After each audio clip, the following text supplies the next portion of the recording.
It's rather common for WWE wrestlers to change their persona throughout their careers. This is especially the case when a wrestler takes time off from WWE or even departs from WWE altogether. Upon their eventual return to the company, the wrestler and the WWE will decide that it's in everyone's best interest if that wrestler doesn't go back to their prior persona and instead debut something completely new and fresh. This has had mixed results over the years. Sometimes the change will result in the wrestler delivering some of their finest work, however, on occasion the persona change is met with universal disdain and fans clamour for the wrestler to revert back to their previous persona. Join us now as Wrestlelamia looks at 10 WWE wrestlers who returned with a brand new persona.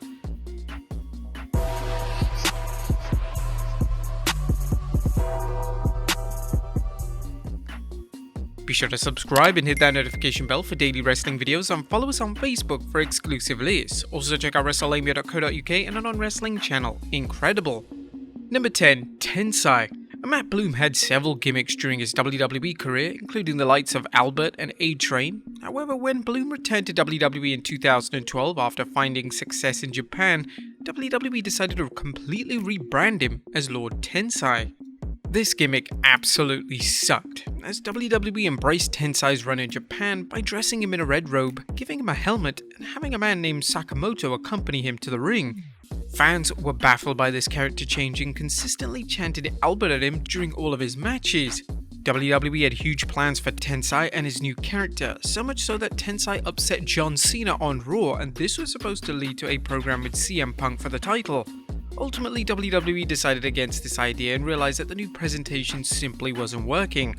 Before fans knew it, Tensai was dancing around the ring with comedic character RHODES Clay, and the WWE quickly lost interest in their idea of giving Tensai a run in the main event scene.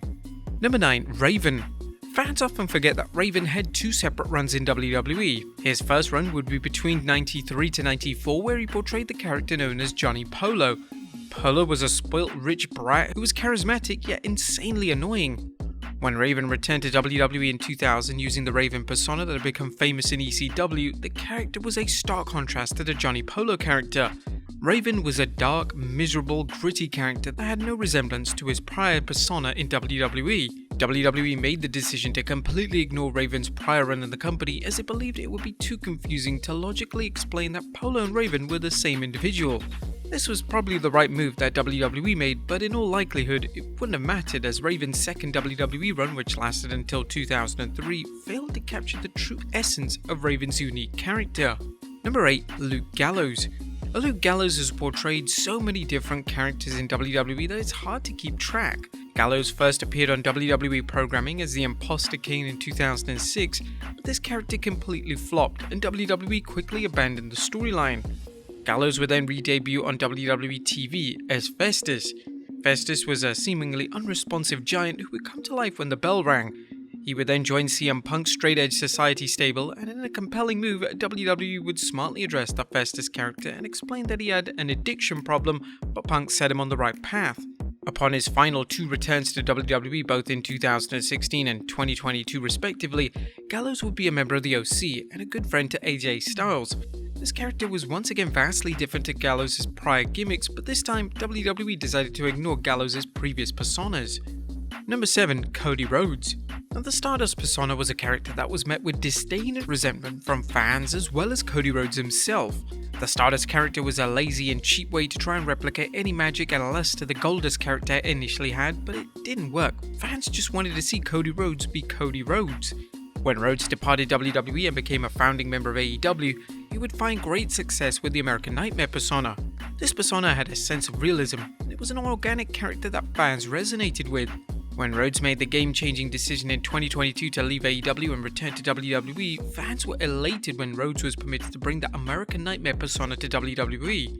According to Rhodes, the one condition he had upon his return was that he never wanted to see the Stardust character ever again, and WWE has so far stuck to this agreement. Number 6. Kane. And before Kane became the devil's favourite demon, he would have a number of infamous and frankly awful gimmicks in WWE. The first character he portrayed was Isaac Yankem, a villainous dentist who for some reason received a substantial push in WWE and would even wrestle Bret Hart at SummerSlam pay-per-view in '95. After the evil dentist persona was retired, Kane would also have a stint as the fake version of Diesel. This received a universal criticism, and WWE eventually dropped the character. In '97, Kane would finally find the gimmick that would make him a legend. The Kane gimmick would be born at the Bad Blood pay-per-view, as Kane debuted as The Undertaker's sinister half-brother.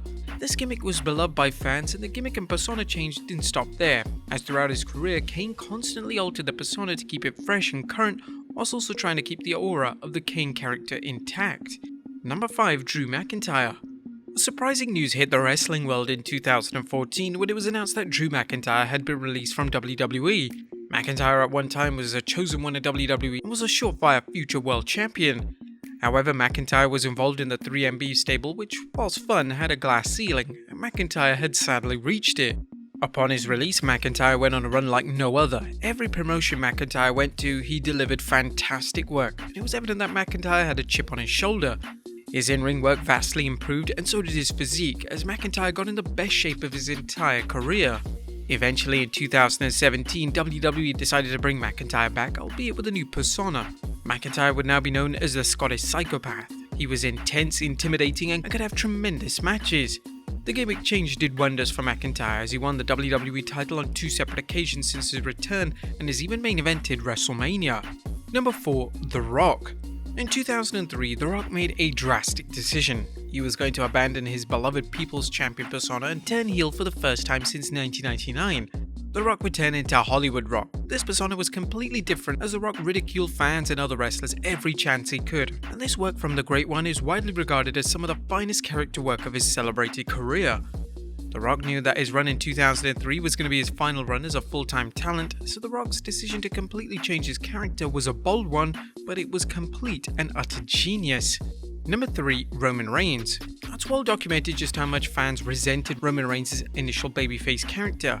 The character was forced, unnatural, and wasn't the best representation of Reigns' talents. Then in 2020, WWE did something that fans thought would never happen. They would completely change his persona. Reigns would return after a few months off at the SummerSlam pay-per-view as a heel. Reigns was now a villainous, take-no-prisoner wrestler who had Paul Heyman by his side.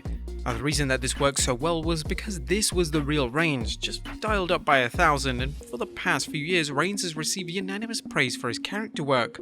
Reigns has also put it together on both the mic and in the ring, and Reigns has had a number of matches which are pushing into the 5-star territory, and most of these matches revolve around Reigns' turn to the dark side. Number 2. Bray Wyatt.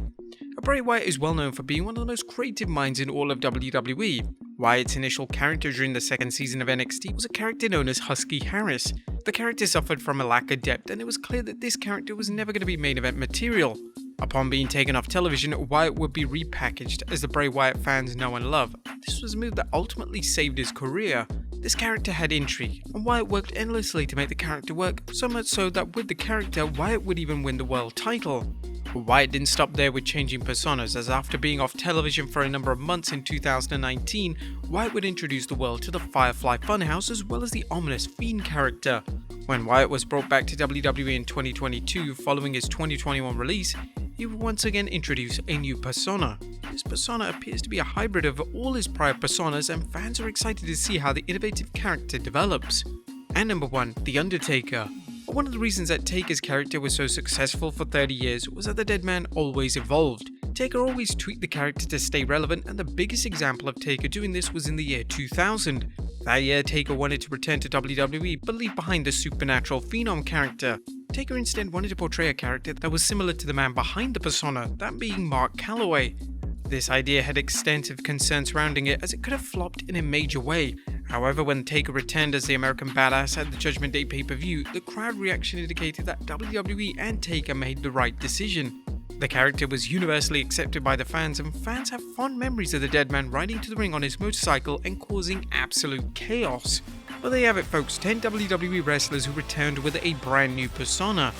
Be sure to leave your comments down below, and I'll see you next time with some more wrestling content.